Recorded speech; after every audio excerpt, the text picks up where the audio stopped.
Hello, this is Lolly. Today I'm going to work on this wooden arrow project that I've had in my stash for a while. I got it at Hobby Lobby a while ago and thought, I really need to finally get around to working on this. I'm using this pink paint. It's kind of a baby pink. It's acrylic. I'm putting one coat on this and let it dry. I have the silicone mat under my work. And then when it dries, I'm going to use this glue from Fusion-Tac called Fusion-Tac, and I'm also using it in a blunt needle tip syringe. And what I'm gluing on here are a bunch of pieces, buttons, ephemera, little table scatter, and sequins, all from Buttons Galore More. You can see right now I'm gluing the bigger pieces on there first.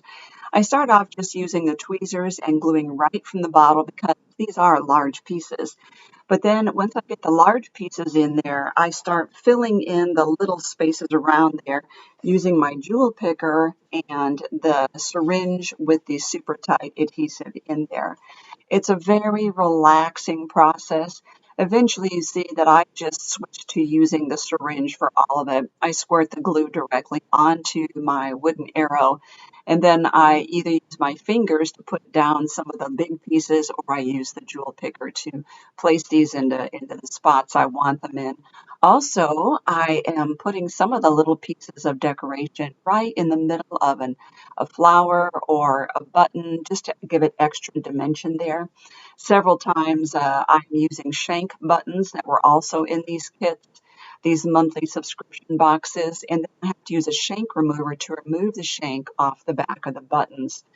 At first, I just wasn't sure if I was going to fill this entire arrow with all of these ephemera pieces, and that would have been fine as well. But as I began filling it in and working the project, I thought I really am going to like this as kind of a framework of all these pieces around the arrow. Now later on, I do decide that I'm going to put the word create in the middle of this arrow, and it does become a problem that my framework of all these pieces, these ephemera pieces, are kind of uneven and wonky, if you will. So it's hard to get the letters across there in a straight line, but I end up liking it. And if I had wanted to really make sure I got these in a straight line, the letters, I could have like marked off with a light pencil the areas that they would fill so that I wouldn't have to get wonky letters in there. Again, this is a very, very relaxing project, and I believe I might have been listening to music while doing this, but you don't have to. You can just watch your favorite YouTube videos or a show, and I usually don't even listen to anything while I'm crafting. So the question is, how permanent is this adhesive? First of all, it dries clear, but it also dries shiny, so you need to be careful not to get it too far outside of your project.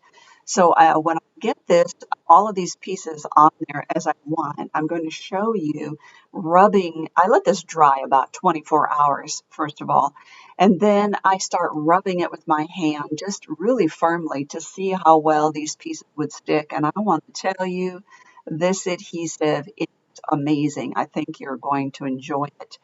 And I'm starting to use it in more and more projects. And in those projects, I'll explain more about the syringe as I go.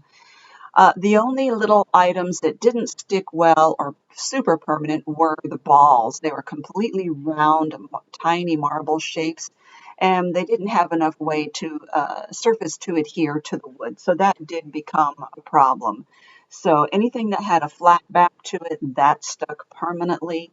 While you're here, please take a moment to subscribe to my channel. I mostly do paper crafts, but now and then I have projects like this that I was just interested in and decided that I wanted to do this. And it was sitting around in my stash and thought now is a perfect time to do this. So please give this video a thumbs up and come back for more content. Like I said, I do mostly paper crafts, but I really am kind of all over the place and willing to try just about anything.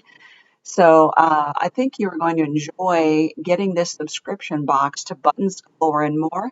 They do have different color themes, different holiday themes, you name it. So they have a lot of variety. I think the boxes come every 6 weeks.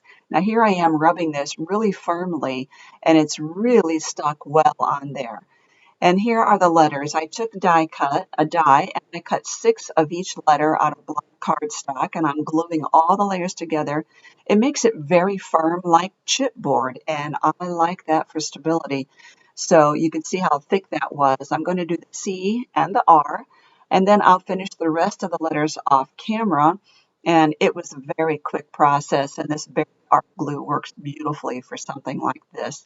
So here you see I have all the letters C, R, E, A, T, and E, and I'm going to use the Fusion-Tac again to put these on. They're kind of wonky, but it was fun. I like the look of it, and this will be great for the colors in it match my craft room, and it will be super fun. Thank you all for watching.